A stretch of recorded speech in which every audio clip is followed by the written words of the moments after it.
A second chance to make historic peace.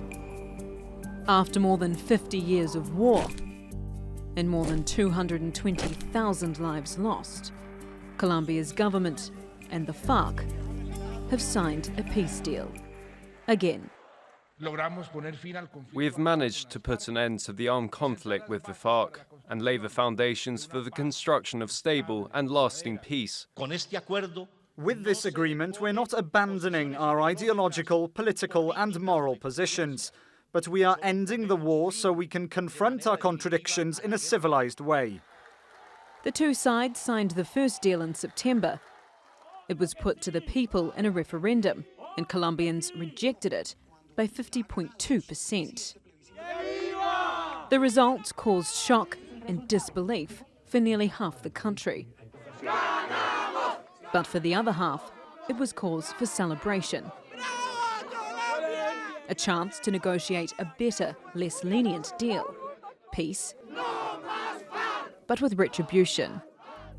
Just a few days later, Colombia's president was awarded the Nobel Peace Prize. He vowed to continue negotiations with the Farc. Now a deal has been signed, but this time the people won't get a say.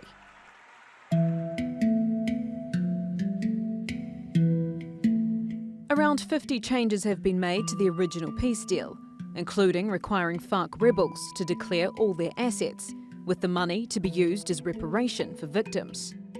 They must also give exhaustive and detailed information about all involvement in drug trafficking, and judges will be allowed more flexibility in drug trafficking cases. The new deal also gives greater protection to rural landowners and bans rebels from running in certain congressional districts and post-conflict zones. But for many, these changes still don't go far enough.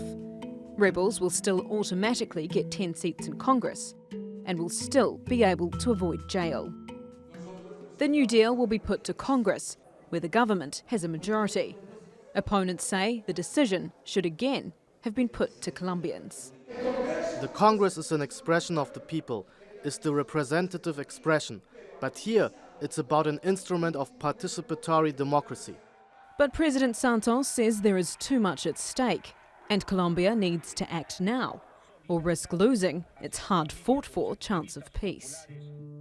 Does Colombia's New Deal go far enough in listening to the will of its people? And should Colombians have been given the opportunity to decide that for themselves? Yvette McCullough, The Newsmakers. Well, joining me now from Bogota is Paloma Valencia, a senator from the Democratic Center Party. Senator Valencia, good to talk to you once again. The last time I had you on the program, it was around about the time of the referendum. You were against the peace deal. You were urging people to vote no. They did that. This time, the president and the Farc have ignored the voters and they've just gone ahead with the peace deal. How do you feel about that? We feel very disappointed because we were waiting for having a real national agreement so that the peace agreement was something that can be durable and suitable for the future of Colombia. But President Santos decided it was better to do it his way and just avoid the voice of half of the country. So we are very worried that they promise us that the last word of this agreement will be in hands of all the Colombian people, and now they are just taking us away from the discussion and just imposing this agreement, which is an agreement that Colombians do not want. So they say that the new deal, the revised deal, has clearer protections for the countryside landowners. There'll be a greater presence of the government there in those rural areas. It'll be tighter and tougher on drug trafficking and so on. But is the biggest problem for you still the fact that you might have to sit next to former Farc rebels or killers in parliament? Well, the thing is not about Farc having political representation. We don't have problems with that. We are against that those who committed crimes against humanity will not have to pay jail and will have the opportunity to go into politics without any vote, without needing votes. So we feel this is a bad example. Colombia has more than 3,500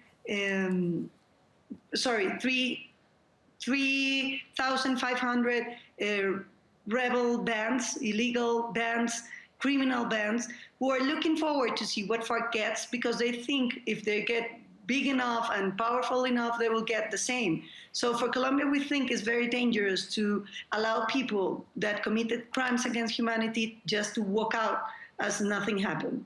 Are you going to give it a chance, or are you going to try to stop the deal? We're going to try to stop the deal, because this isn't a thing of chances. This is an international agreement in which everybody has been has agreed that some crimes, like crimes against humanity, are against the will of the people, are against what you should accept in a society. So we will still fight for that. And we feel that the transitional justice, what is called the special peace justice, is a very threatening thing for Colombia, because FARC will begin an amnesty for all their men, and then they will have, like, I don't know, 1,000 cases of abuses with criminals that were committed crimes against humanity, but there will be 70 years of persecution against military, police, armed forces, and the Colombian civils. So we think this is a very threatening point also. Their top rebel commander, Timoshenko, Rodrigo Londoño, at the signing, asked the Colombian people for forgiveness. He said, "Forgive us for our crimes." Will you ever forgive him? I think it isn't a matter of forgiveness. I can forgive him, and all the Colombians can forgive them. But it's about what the government, what the law should do with people that committed those kind of crimes. We're talking about 11,000 children who were recruited. We are talking about more than 6,000 women who were violated. We're talking about more than 30,000 kidnappings, killings, attacks over the towns. They killed children because they were dressed as policemen. So you cannot just say that that's okay and they just can walk away with all these crimes and nothing happened and everything will be better, because it won't. All the other criminals will feel that they have the same right to do the same things and kill a lot of people. Yeah, but I mean, not all the other criminals were involved in a more than 50-year-long civil war with the government. At what point do we have to say, okay, it's been more than half a century, rather a bad deal, but a deal nonetheless than no deal? Are you sympathetic to that argument at all? I don't think Colombia has a civil war, because when you have a civil war, you have half of the country one side and half of the other one. What we have was a terrorist attack over the Colombian institutions. FARC became important in violence not 50 years ago, some 20 years ago, when they owned the illegal crops of cocaine. They became one of the largest cartels in the world and the biggest in Colombia. That's where they became a real threat for Colombia. Colombia didn't have a dictatorship. It didn't have all the things that would justify an army. It was just a business, an illegal business based on cocaine, based on kidnapping, and based on illegal mining. So for us, it's very difficult to admit that there was a civil war, because FARC do not have support in Colombian people. Senator, always excellent to have you on the program. Thank you very much for joining us, Senator Paloma Valencia.